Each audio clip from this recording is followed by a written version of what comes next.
Hello everyone. आप सभी का हृदय नर्सिंग एक्सप्रेस का लवली प्लेटफॉर्म पर हार्दिक स्वागत और अभिनंदन है। आशा करता हूँ कि आप सभी लोग अच्छे होंगे। आज हमारे इम्पोर्टेंट टॉपिक चाइल्ड एज नर्सिंग के अंतर्गत आज हम लोग mild disorders of newborn baby के बारे में डिस्कशन करेंगे। ये टॉपिक आपके एग्जाम्स के लिए बहुत ही इंपॉर्टेंट है। तो आज मैं आपको 20 ऐसे इंपॉर्टेंट माइनर डिसऑर्डर्स के बारे में बताऊंगा जो बच्चों में न्यूबॉर्न बेबी में होते हैं। जो आज का ये वीडियो है एक नर्सिंग स्टूडेंट और जो मेडिकल लाइन से जिनका कोई लेना देना नहीं है उनको भी ये वीडियो वॉच करना चाहिए, देखना चाहिए पूरा, ताकि उनको भी अपने जो न्यूबॉर्न बेबी है उनके जो भी डिजीज़ है उसके बारे में उनको संपूर्ण नॉलेज मिल सके। तो कंप्लीट वीडियो को जरूर देखें। यदि वीडियो आपको अच्छा लगे तो उसे लाइक करना बिल्कुल भी ना भूलें। साथ में चैनल को सब्सक्राइब कर नोटिफिकेशन बेल दबा दें ताकि सारे इंपॉर्टेंट वीडियो आपको मिल सके, आपको ये वीडियो मिस ना हो। तो चलिए देखते हैं ऐसे कौन से क्रिटिकल माइनर डिसऑर्डर। तो minor disorder of newborn baby में समझने से पहले हम ये समझें बेटा कि न्यूबॉर्न बेबी क्या होता है। ठीक है, किसे कहते हैं न्यूबॉर्न बेबी। याद रखिएगा, न्यूबॉर्न को हम न्यू नेट के नाम से भी जानते हैं। न्यू नेट बेबी कौन होता है? तो from birth to till 28 days the baby is called newborn और न्यू नेट बेबी। कहने का मतलब क्या है, जन्म से लेकर 28 दिन तक के जो बच्चे होते हैं उनको हम क्या कहते हैं?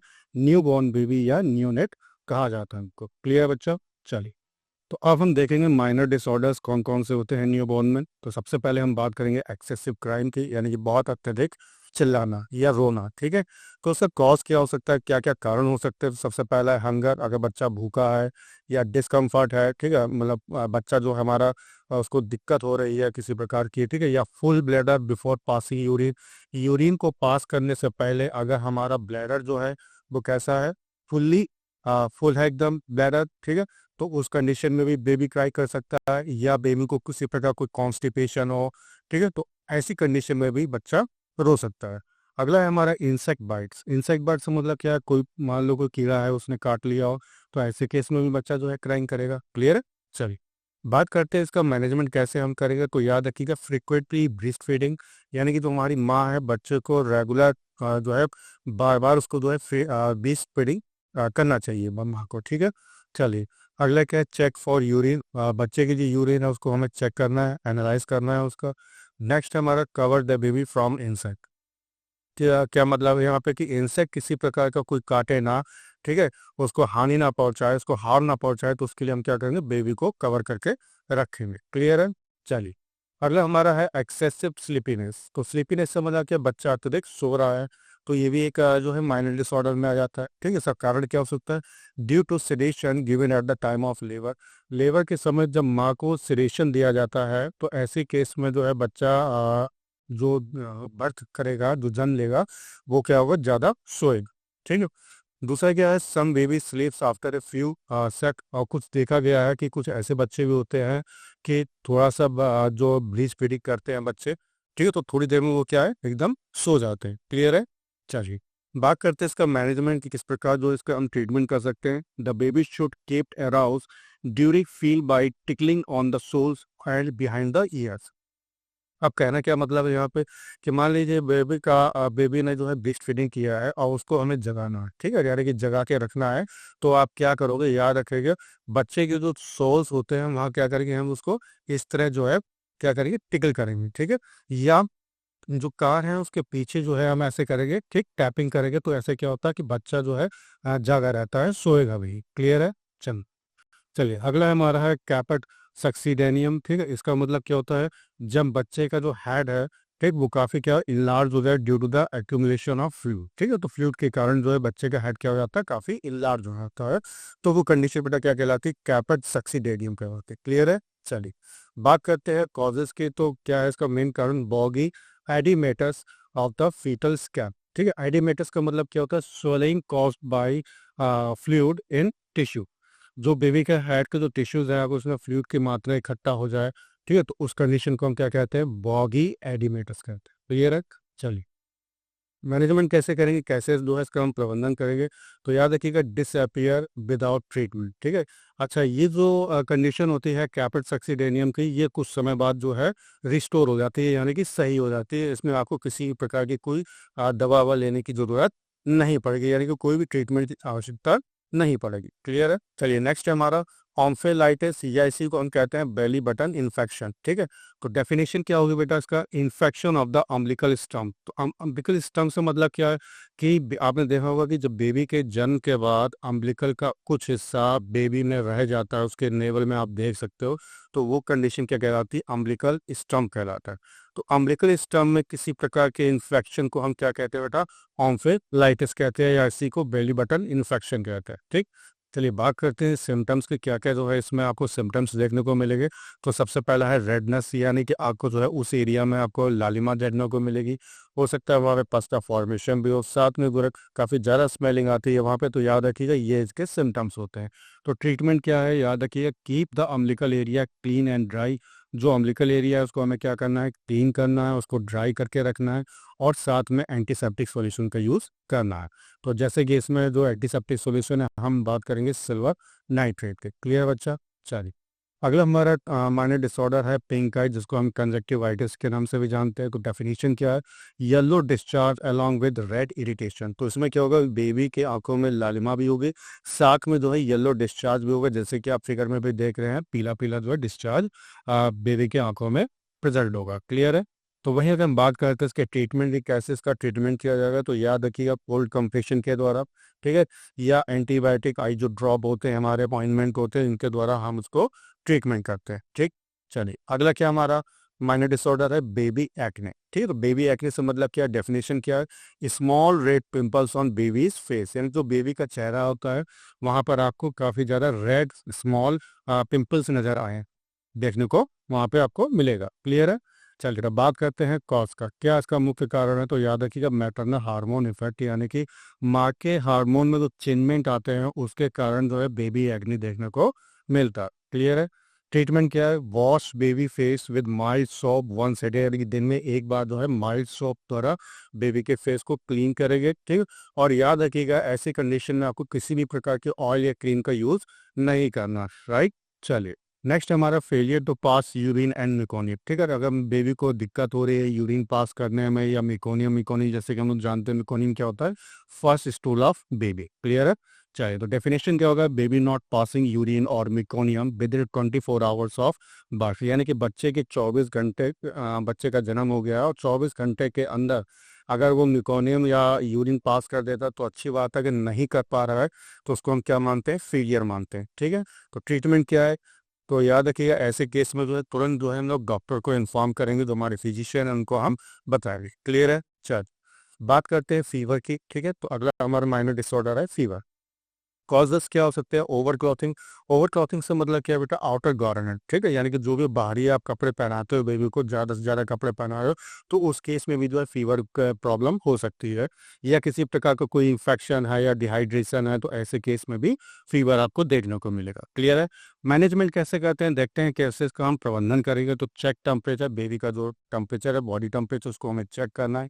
Keep room cool. ठीक है, यानी जो हमारा रूम टेम्परेचर है उसको हमें कूल करके रखना है। ठीक, और तुरंत जो है डॉक्टर को कंसल्ट करना है अगर बेबी का टेम्परेचर काफ़ी ज़्यादा हाई है या बुखार उसको बना ही है, ठीक है, बना रह रहा है, तो ऐसे केस में तुरंत जो है हम क्या करेंगे, फिजिशियन को इन्फॉर्म करें। राइट, चल अगला है हमारा हिकअप्स एंड स्नीजिंग। ठीक है, तो सबसे पहले हम बात करते हैं हिकअप्स। हिकअप्स तो मतलब बेटा क्या होता है, हिचकी। ठीक है, तो हिचकी का कारण क्या होता है, hiccups occur immediately after a feed due to stomach distension. ठीक है, एंड इरिटेशन ऑफ डायफ्राम, यानी कि डायफ्राम में किसी प्रकार का कोई इरिटेशन हो या स्टोमक में किसी प्रकार का कोई गैस बन रहा हो। ठीक है, ये कब बनता है, तो बेबी ने जैसे ही फीड किया, मिल्क ब्रेस्ट फीडिंग करता है, तो उसके बाद जो है ये कंडीशन आपको देखने को मिलती है। इसके कारण जो है भी क्या होता है, हमें एक कप के प्रॉब्लम फेस करना पड़ेगा। ठीक है, चलिए वही बात करते हैं स्नीजिंग का क्या कारण है, छींक का क्या कारण होता है। तो sneezing occur due to irritation of nostrils, जो हमारी नॉस्ट्रल्स होते हैं, ठीक, इसमें किसी प्रकार का कोई इरिटेशन हो तो ऐसे केस में जो है आपको स्नीजिंग देखने को मिलेगा। ठीक है, चलिए बात करते हैं मैनेजमेंट को। तो it should be suck out by the mucus sucker, यानी कि म्यूकस सकर के द्वारा इसको हमें क्या करना है, उस एरिया को क्लीन करना है। ठीक है ना? चलिए अगला है हमारा डायपर रेसेस। ठीक है, तो चेंज वेट डायपर फ्रिक्वेंटली, इसमें क्या करना है हमें, बेबी का जो डायपर है उसको बार बार क्या करते हैं, हम चेंज करते रहेंगे, जिससे कि किसी भी प्रकार का रेसेस ना हो सके। ठीक, अगला क्या है, कीप डायपर एरिया ड्राई। ठीक है, जहाँ पे हमने उसको पहनाया है डायपर, तो वो एरिया कैसा होना चाहिए बेटा, क्लीन होना चाहिए, ड्राई होना चाहिए। सबसे मेन चीज़ क्या है, ड्राई होना चाहिए। तो ड्राई रखने के लिए आप क्या करोगे, जो हमने डायपर पहना है उसको फ्रिक्वेंटली आप चेंज करते रहेंगे। क्लियर है। चलिए, अगला क्या है, clean by patting, do not rub. ठीक है, और याद रखना है, इस केस में याद रखिएगा, जब भी बेबी को हमें बेबी के डायपर को साफ करना है या उसके स्किन को साफ करना है या बटक को साफ करना है, तो कैसे करूँगे, रब करके नहीं करना है, रगड़ना नहीं, बिल्कुल टैपिंग हल्के हल्के से थपथपा के उसको क्लीन करेंगे। क्लियर है। चलिए, अगले हमारा सोर बटक। सोर का मतलब क्या होता है, घाव। ठीक है, यानी कि बटक्स में किसी प्रकार का कोई घाव है, हिप्स में कोई घाव देखने को मिल रहा है, तो वो कंडीशन क्या कहलाती है बेटा, हमारा सोर बटक। कॉजेस क्या हो सकते हैं, क्या कारण हो सकता है, due to frequent loose stools, poor hygiene. अगर प्रॉपर तरीके से आप बेबी की साफ सफाई नहीं रख रहे हैं या जो है काफ़ी ज़्यादा वो स्टूल पास कर रहा है, तो उस कंडीशन में सौर बटक देखने को मिल सकता है। मैनेजमेंट कैसे करेंगे, कैसे जो उसका ट्रीटमेंट किया जाएगा, तो याद रखिएगा, change position from time to time, यानी कि बेबी की जो पोजीशन है उसको हमें क्या करना है, टाइम टू टाइम चेंज करते रहना। ठीक है, अगर आप चेंज नहीं करोगे तो एक ही जगह बेबी का जो बटक रहेगा, तो उस कंडीशन में क्या है, उसको सोर होने की ज़्यादा चांसेस देखने को मिल सकता है। क्लियर है। चलिए, और क्या करना है, पुट बेबी इन प्रोन और lateral position, apply coconut oil. ठीक है, बेबी को पोजीशन को हमें कैसे करना है, बेबी को प्रोन पोजीशन पे लिटाना है या उसको लेटर पोजीशन पे आप लिटा सकते हैं। ठीक है, और साथ में क्या है, कोकोनट एप्लिकान, जो कॉयल होता है कोकोनट ऑयल, उसको हम अप्लाई कर सकते हैं। ठीक है, कहाँ पे, जहाँ आपका सोर बना हुआ है। क्लियर है। चलिए, अगला हमारा है कॉन्स्टिपेशन। ठीक है, कॉन्स्टिपेशन का क्या क्या कारण हो सकता है, तो याद रखिए, causes due to insufficient fluid और मिल्क इनटेक। यानी कि आपने मिल्क ले लिया है, बेबी ने मिल्क ले लिया है, या किसी प्रकार का शरीर के अंदर फ्लूइड जो है इनसफिशिएंट है। ठीक है, यानी कि क्वांटिटी तो होनी चाहिए, वो नहीं मिल पा रही है, तो ऐसे केस में जो है आपको कॉन्स्टिपेशन देखने को मिलेगा। ठीक, याद रखिएगा, इंपॉर्टेंट पॉइंट है, more common in bottle feed infant. अच्छा, कॉन्स्टिपेशन जो होता है, जिसको अपच कहते हैं हिंदी में, ये आपको किन बेबी में ज़्यादा देखने को मिलेगा, तो ऐसे बेबी जो बोतल के द्वारा दूध पीते हैं, ठीक है ना, उनमें आपको जो है कॉन्स्टिपेशन की ज़्यादा देखने को मिलेगी कंडीशन। राइट। चलो, बात करते हैं मैनेजमेंट की, कैसे इसका ट्रीटमेंट करेंगे, तो याद रखिएगा, मिल्क ऑफ मैग्नीशियम, जिसको हम मैग्नीशियम ऑक्साइड के नाम से जानते हैं। ठीक है, ये हमें कितना देना, 1 टीस्पून। ठीक, याद रखना है, बीडी, बीडी का मतलब क्या है, दिन में 2 बार जो है आपको मिल्क ऑफ मैग्नीशियम देना। क्लियर है। चलिए, तो आपको एक चीज़ यहाँ पे ये भी नोट करना है कि 1 टीस्पून का में बेटा कितना होता है, तो 5 ml होता है। कितना होता है बेटा, 5 ml दोगे दिन में 2 बार। क्लियर है। चल, अगला है हमारा डायरिया। ठीक है, तो कॉजेस क्या उसका हो सकता है, रीजन क्या है, तो सबसे पहला है due to intake of maternal medicine such as ampicillin. ठीक है, मान लीजिए कि हमारी जो मदर है वो एम्पिसिलिन का सेवन कर रही है, तो उस कंडीशन में जो है बेबी को डायरिया होने के चांसेस बढ़ सकते हैं। क्लियर है। मैनेजमेंट कैसे करेंगे, put an exclusive based feeding. ठीक है, तो याद रखिएगा, ऐसी कंडीशन में माँ को केवल केवल 6 महीने तक जो है माँ का बच्चे को दूध पिलाना है। ठीक है, जिसके अलावा कुछ भी नहीं देना है। अवॉइड बॉटल फीड, अगर बच्चा जो है बोतल के द्वारा दूध पी रहा है, तो उसको हमें अवॉइड करना है। हाइजीन की प्रॉपर तरीके से जो है मेंटेन करके रखेंगे। ठीक है। चलिए, अगला क्या, wash nipples after each feed, यानी कि प्रत्येक फीडिंग के बाद में माँ को अपने निपल्स को वॉश कर लेना है। राइट। चलिए, अगला हमारा है बॉम्टिंग। ठीक है, माइनर डिसऑर्डर क्या हमारा बॉम्टिंग है, तो कॉज क्या हो सकता है, over feeding of breast milk, यानी कि जो बच्चा है उसने ज़्यादा दूध का सेवन कर लिया है। ठीक है, तो उस कंडीशन में भी आपको बॉम्टिंग हो सकती है, या faulty techniques of breast feeding, माँ जो है वो प्रॉपर तरीके से, जैसे जो टेक्निक्स होती है बच्चे को दूध पिलाने की, वो नहीं पिला पा रही है, तो उस कंडीशन में भी बॉम्टिंग हो सकती है। ठीक, तो जब ऐसी कंडीशन होगी तो क्या होगा, तो एयर होती है वो क्या हो जाती है, स्वेलिंग कर लेता है बेबी। ठीक है, निगल लेता है, तो उस केस में वॉमिटिंग हो सकती है आपको। राइट, या किसी प्रकार का कोई इन्फेक्शन हुआ हो। ठीक है, इन्फेक्शन से मतलब क्या है, यहाँ पे यूटीआई, यानी कि यूरिनरी ट्रैक्ट इन्फेक्शन में, यूरिनरी जो ट्रैक्ट है उसमें किसी प्रकार का कोई इन्फेक्शन हुआ हो, तो उस केस में भी आपको वॉमिटिंग हो सकती है। ठीक है, बात करते हैं इसके मैनेजमेंट के, कैसे जो इसका हम ट्रीटमेंट करेंगे, तो सबसे पहला है हमारा proper techniques of breast feeding in proper position, यानी कि बेबी को प्रॉपर पोजीशन देकर जो है उसको प्रॉपर तरीके से ब्रेस्ट फीडिंग कराई जाए।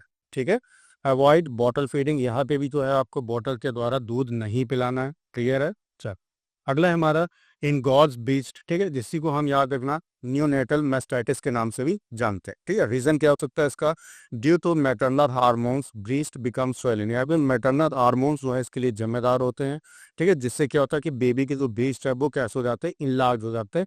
इसी कंडीशन को हम क्या कहते हैं बेटा, न्यूनेटल मैस्टाइटिस कहते हैं, या इसी को इंगॉज्ड ब्रीस्ट कहते हैं, ठीक है। मैनेजमेंट क्या है, नो ट्रीटमेंट रिक्वायर्ड, इसमें किसी प्रकार का जो है ट्रीटमेंट की जरूरत नहीं पड़ती है, ठीक है। Do not squeeze the breast, ठीक है, ये भी नहीं आपको करना है कि ब्रेस्ट को आप जो है स्क्वीज कर रहे हैं, दबा रहे हैं, ठीक है, तो ऐसे नहीं करना है आपको, राइट। चलिए, अगला हमारा माइनर डिसऑर्डर है स्टफी नोज, ठीक है, यानी कि बंद नाक या नोज जो है रनिंग कर रही है तो उसको हम स्टफी नोज कहेंगे, क्लियर है। चलिए, कॉजेस क्या है, म्यूकस कलेक्शन और माइल्ड इन्फेक्शन, यानी किसी जगह को कोई इन्फेक्शन बना हो या वहाँ पे जो है म्यूकस कलेक्ट हो रहा हो, तो ऐसी कंडीशन में आपको स्टफी नोज देखने को मिलेगा, क्लियर है। अच्छा, बात करते हैं मैनेजमेंट की, कैसे जो उसका हम ट्रीटमेंट करेंगे।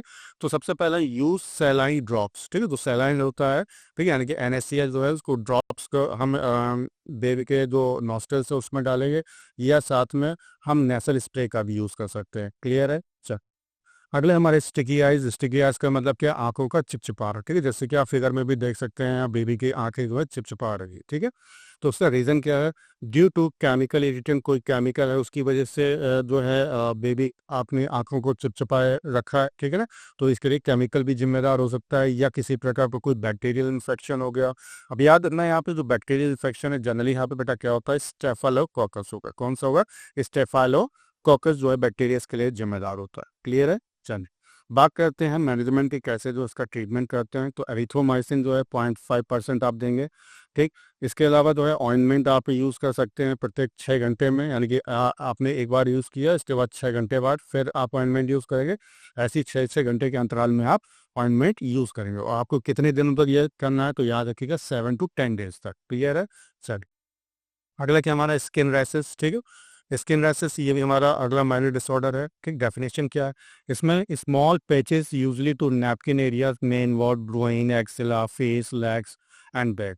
जनरली जो है ये ग्रोइन जो आपका नैपकिन एरिया है जहाँ बेबी ने डायपर पहना हुआ है, वहाँ पे आपको जो है काफ़ी ज़्यादा रेसेस देखने को मिल सकते हैं, या ये रेसेस जो होते हैं आपके ग्रोइन एरिया में, ठीक है, एक्सिला में, फेस में, लेग्स में, या बैक में भी आपको नजर आ सकते हैं, जैसे कि आप फिगर्स के माध्यम से भी इजीली समझ सकते हैं इसको, ठीक है। बात करते हैं इसका कारण क्या है, तो इमेच्योर इसके, क्योंकि बेबी की जो स्किन होती है अगर प्रॉपर तरीके से मैच्योर नहीं हुई है तो उस कंडीशन में भी स्किन रैसेस हो सकता है, क्लियर है। चलिए, अगला क्या है, इरिटेशन हो या किसी प्रकार से एलर्जी से उसको दिक्कत हो रही हो, तो ऐसी कंडीशन में भी आपको रैसेस देखने को मिलेंगे, क्लियर। चलिए, मैनेजमेंट क्या है, फ्रीक्वेंट केयर, यहाँ पे बेबी को जो है आपको बार बार उसको केयर करना पड़ेगा, ठीक है। चलिए, अगले हमारा ओरल ट्रस्ट, ठीक है, जैसे कि आप इस फिगर में देख रहे हैं कि बेबी की जो टंग है उसमें वाइट पैचेस पड़े हुए हैं, ठीक है, तो याद रखिएगा it is a fungal infection. कैसा है ये बेटा, फंगल इन्फेक्शन है, कवक के द्वारा होने वाला संक्रमण है, ठीक। Characterise by white patches in the mouth and tongue, यहाँ पे बेबी की जो माउथ है, टंग है, यहाँ पे आपको वाइट पैचेस देखने को मिले, क्लियर है। तो इस कंडीशन को हम क्या कहेंगे, ओरल थ्रस्ट कहेंगे, क्लियर है। ट्रीटमेंट क्या, should be treated mothers vaginal candidiasis during antenatal period, ठीक है, एंटीनेटल पीरियड के दौरान माँ के जो वेजाइना होती है उसमें जो कैंडिडाइटिस होती है, ये प्रकार का फंगस होता है, उसके ट्रीटमेंट के दौरान जो भी दवा यूज़ हम करते हैं, ठीक है, तो वो उसके द्वारा जो भी हम दवा यूज़ करेंगे तो उसके द्वारा हम ओरल ट्रस्ट को रोक सकते हैं, क्लियर है। चलिए, अगला क्या हमारा न्यूनेटल जॉन्डिस, ठीक है, जिसको हम पीलिया भी कहते हैं, पीलिया रोग कहते हैं, क्लियर है। चलिए, तो it is the yellow color of skin usually appearing on the face, chest, abdomen and legs, ठीक। आपको जो पीलिया रंग, जो पीला कलर है बेटा कहाँ कहाँ आपको देखने को मिल सकता है, फेस हो गया, आपका चेस्ट है, एब्डोमेन एरिया हो गया, लेग्स हो गया, क्लियर है। अच्छा, ट्रीटमेंट की अगर हम बात करें तो usually correct itself in a few days. अगर हम बात करते हैं तो जो जॉइंटिस होता है ये जनरली बर्थ के कुछ समय बाद जो है सही हो जाता है ऑटोमेटिक, ठीक है। चलिए, if not then baby should be keep in phototherapy. अगर जॉइंटिस नहीं सही हो रहा है, ऑटोमेटिक नहीं सही हो रहा है, तो उस कंडीशन में हम क्या करेंगे, बेबी को फोटोथेरेपी प्रोवाइड करेंगे, राइट। करता हूँ तो टॉपिक आपको अच्छे से समझ में आ गया होगा। टॉपिक कैसा लगा कमेंट करके जरूर बताया करें। यदि आपको ये वीडियो पसंद है तो उसे लाइक जरूर करें और अपने दोस्तों के साथ में शेयर करें। तो मिलते हैं अगली नेक्स्ट वीडियो में, तब तक के लिए अपना ख्याल रखें। Take care, bye bye.